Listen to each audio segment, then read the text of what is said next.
গল্পের শুরু হয় ১৯৫৮ সালে ওয়েস্ট জার্মানি থেকে।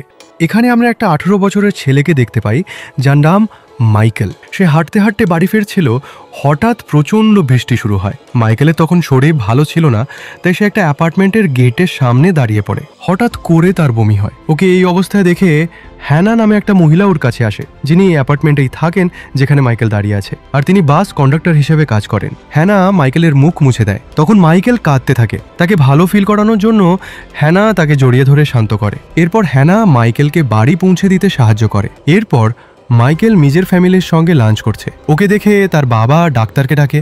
ডাক্তার এসে দেখে মাইকেল স্কারলেট জ্বরে আক্রান্ত, আর বলে তাকে পরের ৩ মাস বাড়িতে বিশ্রাম নিতে হবে। ৩ মাস পর মাইকেল পুরোপুরি সুস্থ হয়ে ওঠে। সে তার মাকে বলে যেদিন ওর শরীর খারাপ হয়েছিল সেদিন এক মহিলা তাকে সাহায্য করেছিল। মা তখন বলে, তবে তো তোমার উচিত তাকে ধন্যবাদ দেওয়া। যার পর মাইকেল ফুল নিয়ে হ্যানার বাড়িতে যায়। হ্যানা জিজ্ঞেস করে, তুমি এখন কেমন আছো? মাইকেল বলে, এখন আমি ভালো আছি। সে হ্যানাকে ফুল দিয়ে ধন্যবাদ জানায় আর চলে যেতে চায়। তখন হ্যানা বলে, আমি তো এখন কাজে যাব, তুমি একটু অন্য ঘরে বসো, আমি রেডি হয়ে নিই, তারপর একসঙ্গে বেরোবো। হ্যানা যখন জামা কাপড় পাল্টাচ্ছিল, মাইকেল চুপি চুপি তাকে দেখে। হ্যানা এটা দেখে ফেলে। মাইকেল লজ্জায় পড়ে যায় আর ভয় পেয়ে সেখান থেকে পালিয়ে যায়। পরদিন মাইকেল হ্যানাকে বাসে টিকিট কাটাতে দেখে। তখন মাইকেলের মনে হয় তার উচিত হ্যানার কাছে ক্ষমা চাওয়া, তাই সে আবার হ্যানার বাড়ি যায়। তখন হ্যানা কাজ থেকে বাড়ি ফিরে মাইকেলকে বলে, তুমি নিচ থেকে একটা বালতিতে কয়লা তুলে নিয়ে এসো। মাইকেল কয়লা এনে হ্যানাকে দেয়। তখন হ্যানা দেখে মাইকেলের মুখ আর জামা কাপড়ে কয়লার কালো ধুলো লেগে গেছে, তাই সে স্নান করতে বলে। এরপর হ্যানা তার জামা খুলে দেয় এবং তাকে আকর্ষণ করতে শুরু করে। মাইকেলও তাকে পছন্দ করত, তাই ওরা ক্লোজ হয়ে যায়। রাতে মাইকেল নিজের বাড়িতে ফিরে পরিবারের সঙ্গে ডিনার করছিল। সে আজ হ্যানার বাড়ি থেকে দেরিতে ফিরেছে। তার বাবা যখন জিজ্ঞেস করে, সে বলে সে রাস্তা হারিয়ে গিয়েছিল। এরপর দিন স্কুল ছুটি হওয়ার পর মাইকেল হ্যানার বাড়ি যায়। ওরা একসঙ্গে সময় কাটায়। এখন থেকে মাইকেল সব সময় হ্যানার কথা ভাবতে থাকে। স্কুলে সে ছুটি হওয়ার অপেক্ষায় থাকে। ওর নিজের বয়সী কোনো মেয়ের ওপর কোনো ইন্টারেস্ট নেই। সে এখন রোজ হ্যানার বাড়ি আসে। ওদের মধ্যে একটা সম্পর্ক শুরু হয়ে যায়। একদিন হ্যানা মাইকেলকে জিজ্ঞেস করে, তুমি স্কুলে কি কি পড়ো? তখন মাইকেল নিজের ব্যাগ থেকে একটা বই বের করে তাকে গল্প শোনাতে শুরু করে। এটা হ্যানা খুব ভালো লাগে। এরপর থেকে সে রোজ মাইকেলের কাছ থেকে গল্প শুনতে থাকে। আসলে হ্যানা পড়তে লিখতে জানতো না, কিন্তু এই কথা মাইকেলের জানা ছিল না। একদিন মাইকেল সেই বাসে ওঠে যেটাতে হ্যানা কাজ করে। হ্যানা মাইকেলকে দেখে খুব রেগে যায়, কারণ সে চায় না কেউ তাদের সম্পর্কের কথা জানুক। এরপর মাইকেল হ্যানার বাড়ি যায় আর জিজ্ঞেস করে, তুমি আমাকে ইগনোর কেন করলে? তখন হ্যানা বলে, আমরা সবার সামনে একসঙ্গে থাকতে পারি না। কিন্তু মাইকেল এতে রেগে যায়। ওদের মধ্যে ঝগড়া হয়। পরে অবশ্য মাইকেল ক্ষমা চায় আর হ্যানাও তাকে মাফ করে দেয়। কয়েকদিন পর মাইকেল হ্যানাকে সাইকেল ট্রিপে যাওয়ার প্রস্তাব দেয়। হ্যানা রাজি হয়ে যায়। মাইকেল তার স্ট্যাম্প কালেকশন বিক্রি করে কিছু টাকা জোগাড় করে, যাতে তারা সাইকেল ট্রিপে ভালোভাবে ঘুরতে পারে। পরদিন ওরা 2 দিনের জন্য সাইকেল ট্রিপে বেরিয়ে পড়ে। ঘুরতে ঘুরতে অনেক জায়গায় খায়, অনেক জায়গায় যায়। পরদিন ওরা একটা চার্চে যায়, কিন্তু চার্চে গিয়ে হ্যানা খুব মন খারাপ করে ফেলে। মাইকেল বুঝতে পারে না সে কেন কষ্ট পাচ্ছে, আর নিজেও চিন্তিত হয়ে পড়ে।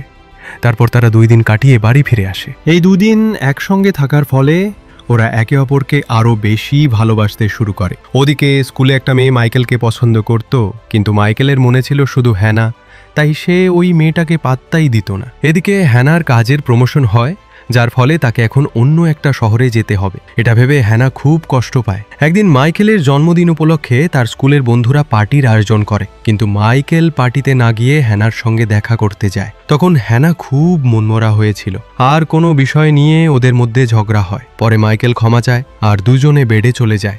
পরদিন হ্যানা মাইকেলকে কোনো কিছু না জানিয়ে চুপচাপ বাড়ি ছেড়ে চলে যায়। যখন মাইকেল ওর বাড়ি আসে, তখন দেখে সে নেই আর বাড়িতে জিনিসও নেই। তখন মাইকেল বুঝে যায় হ্যানা বাড়ি ছেড়ে চলে গেছে। এতে মাইকেলের মন পুরো ভেঙে যায় আর সে এখন থেকে একদম একা হয়ে পড়ে। এরপর গল্প 8 বছর পর দেখানো হয়। এই সাল 1966। মাইকেল এখন হেডেলবার্গ ল কলেজে পড়ে। ওর ছোটবেলা থেকেই ইচ্ছা ছিল আইনজীবী হওয়ার, তাই সে এখন লয়ের পড়াশোনা করছে আর হস্টেলে থাকে। একদিন ওর প্রফেসর কিছু স্টুডেন্টকে একটা স্পেশাল সেমিনারের রিয়েল কেসের ট্রায়াল দেখানোর জন্য কোর্টে নিয়ে যায়। সেখানেই বিচারক হ্যানার নাম নেয়। মাইকেল হ্যানাকে দেখে অবাক হয়ে যায় আর ভাবে ওর নামে কেস কেন চলছে, ও জেলে কেন আছে। আসলে দ্বিতীয় বিশ্বযুদ্ধের সময় নাৎসি জার্মানির এসএস গার্ডরা কিছু ক্যাম্প চালাতো যেখানে জুইশ মহিলাদের বন্দি করে রাখা হতো। এসএস গার্ডদের দলে শুধু মহিলাদেরই নিয়োগ দেওয়া হতো। হ্যানাও এসএস গার্ড হিসাবে কাজ করত। তার বিরুদ্ধে অভিযোগ উঠেছে সে আর তার দলের মহিলারা একটা জ্বলন্ত গির্জার মধ্যে 300 ইহুদি মহিলা আর শিশুদের আটকে রেখেছিল, যাদের ওরা আগুনে পুড়িয়ে মেরে ফেলে। যদি হ্যানা চাইতো তাহলে তাদের বাঁচাতে পারত, কিন্তু সে কিছুই করেনি। হ্যানা ছিল এসএস গার্ডদের সুপারভাইজার, তাই তদন্তে তাকে বিশেষভাবে জিজ্ঞাসাবাদ করা হয়। এরপর বিচারক হ্যানাকে জিজ্ঞেস করে, তুমি কার কথায় এসএস গার্ডে যোগ দিয়েছিলে আর কেন করেছিলে? হ্যানা বলে, আমি যখন শুনলাম এসএস গার্ডে মেয়েদের নিয়োগ করা হচ্ছে তখনই আমি জয়েন্ট করেছিলাম। এরপর বিচারক মামলার পরবর্তী শুনানির দিন ঠিক করে। মাইকেল তখন তার প্রফেসর আর তার কলিগদের সঙ্গে ল স্কুলে ফিরে আসে। মাইকেলের বিশ্বাসই হচ্ছিল না হ্যানা কিভাবে এমন কিছু করতে পারে, কারণ ও তো হ্যানার সঙ্গে অনেক সময় কাটিয়েছে আর সে তো সব সময় মানুষের সাহায্য করত। এরপর আবার ট্রায়ালের দিন বিচারক হ্যানাকে একটা বই দেখায় যেটা ইলানা লিখেছিল। ইলানা আর তার মা সেই চার্চে আগুনের ঘটনার একমাত্র বেঁচে থাকা মানুষ ছিল, আর তারাই হ্যানা আর বাকি গার্ডদের বিরুদ্ধে কেস করেছিল। ঘটনার দিন হ্যানার সঙ্গে আর 5 জন মহিলা ছিল যারা এসএস গার্ড হিসেবে ডিউটিতে ছিল। তারা ট্রায়ালে উপস্থিত ছিল এবং সবাই মিলে হ্যানাকেই পুরো ঘটনার জন্য দোষী বলে। তারা নিজেরা বাঁচার জন্য হ্যানার ঘাড়ে দোষ চাপিয়ে দেয়, কিন্তু হ্যানা সেটা মানতে রাজি হয় না। সে বলে, আমি নির্দোষ। তারপর ইলানাকে ডাকা হয়। সে জানায় ঘটনার দিন এই 6 জন মহিলা ডিউটিতে ছিল। এরপর বিচারক হ্যানাকে বলেন, ঘটনার দিন তুমি ছিলে ইনচার্জ আর এই রিপোর্টটা তোমার লেখা। তখন হ্যানা না করে দেয় আর বলে, এই রিপোর্ট আমরা সবাই মিলে লিখেছিলাম আর আমি ওই দিন ইনচার্জ ছিলাম না। বিচারক বলেন, তবে এই রিপোর্টে তো তোমার সিগনেচার আছে। হ্যানা তখন বলে, এই সিগনেচার তো নকল করা হয়েছে। বিচারক তখন হ্যানাকে কোর্টের সামনেই কাগজে সিগনেচার করতে বলে যাতে হ্যান্ডরাইটিং মিলিয়ে দেখা যায়, কিন্তু হ্যানা খুব ভয় পেয়ে যায় কারণ সে তো পড়তে লিখতে জানতোই না। তাহলে সে সিগনেচার কিভাবে করবে?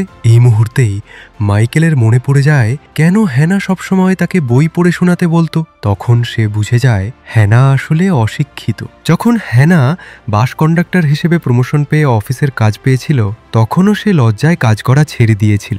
এসএস গার্ডে যোগ দেওয়াটাও ছিল তার একটা অসহায় সিদ্ধান্ত। হ্যানা কোর্টে সবার সামনে বলতে পারছিল না যে সে অশিক্ষিত, আর লজ্জার ভয়ে সে পুরো দোষ নিজের ঘাড়ে নিয়ে নেয়। বিচারক তাকে জিজ্ঞেস করেন, ঘটনার দিন তুমি ওদের কেন বাঁচাওনি? হ্যানা তখন বলে, আমরা যেমন অর্ডার পেয়েছিলাম তেমনই করেছি, আর যদি আমরা তাদের চার্চ থেকে বের করে দিতাম তবে তারা পালিয়ে যেত আর আমাদের শাস্তি হতো। পরদিন মাইকেল জেলে হ্যানার সঙ্গে দেখা করতে যায়। হ্যানা তখন কারো জন্য অপেক্ষা করছিল, কিন্তু জানতো না যে মাইকেল আসবে। কিন্তু মাইকেলের সাহস হয় না তার সামনে যাওয়ার, তাই সে না দেখা করেই সেখান থেকে চলে যায়। এরপরে শুনানিতে হ্যানাকে আজীবন জেল আর বাকি মহিলাদের কয়েক বছরের জেলের সাজা দেওয়া হয়। এই রায় শুনে মাইকেল কান্না করে ফেলে। আসলে হ্যানা ইচ্ছে করে এসএস গার্ডে যোগ দেয়নি, সেটা ছিল তার মজবুরি। আর সেই ঘটনার দিন সে আর অন্য গার্ডরা একসঙ্গে ডিউটিতে ছিল। যখন চার্চে আগুন লাগে সবাই ভয় পেয়ে গিয়েছিল। হ্যানা চাইতো সেই বন্দি মানুষগুলোকে ছেড়ে দেওয়া হোক, কিন্তু অন্য গার্ডরা বলেছিল যদি ওরা পালিয়ে যায় তাহলে আমরাই শাস্তি পাবো, তাই ওরা ঘটনার দিন গেট খুলে দেয়নি। কয়েক বছর পর মাইকেল ল স্কুল থেকে গ্র্যাজুয়েট হয় আর সফল উকিল হয়ে ওঠে। পরে সে একটা মেয়েকে বিয়ে করে, তাদের একটা মেয়েও হয়, কিন্তু এরপর ওদের ডিভোর্স হয় আর মাইকেল তার মেয়ের থেকে দূরে সরে যায়। মাঝে মাঝে সে মেয়ের সঙ্গে দেখা করে। এখানে আমরা মাইকেলকে দেখি যে এখনো হ্যানাকে ভুলতে পারেনি। সে তাকে মনে করে সেই বইটাই পড়ে যেটা সে হ্যানাকে শেষবার পরে শুনিয়েছিল। অন্যদিকে আমরা হ্যানাকে জেলে দেখি। এখন সে অনেকটা বুড়ি হয়ে গেছে, মুখটা ঝলসে গেছে আর চুলগুলো সাদা হয়ে গেছে। এদিকে মাইকেল হ্যানার জন্য কিছু বই পড়ে টেপে রেকর্ড করতে শুরু করে। সেই অডিও টেপ আর টেপ রেকর্ডার সে হ্যানার কাছে জেলে পাঠায়। যখন হ্যানার কাছে রেকর্ডার আর সিডি পৌঁছায় প্রথমে সে কিছুই বুঝতে পারে না। এরপর সে সিডি চালায়, তখন ভেতর থেকে মাইকেলের গলা ভেসে আসে। সে হ্যানার জন্য গল্প পড়ে রেকর্ড করেছিল। এটা শুনে হ্যানা খুব খুশি হয়। এত বছর পর তার গলা শুনে সে আবেগে ভেঙে পড়ে। এরপর থেকে মাইকেল নিয়মিত হ্যানার জন্য গল্প রেকর্ড করে সিডি পাঠায় আর হ্যানা সেগুলো মন দিয়ে শুনতে থাকে।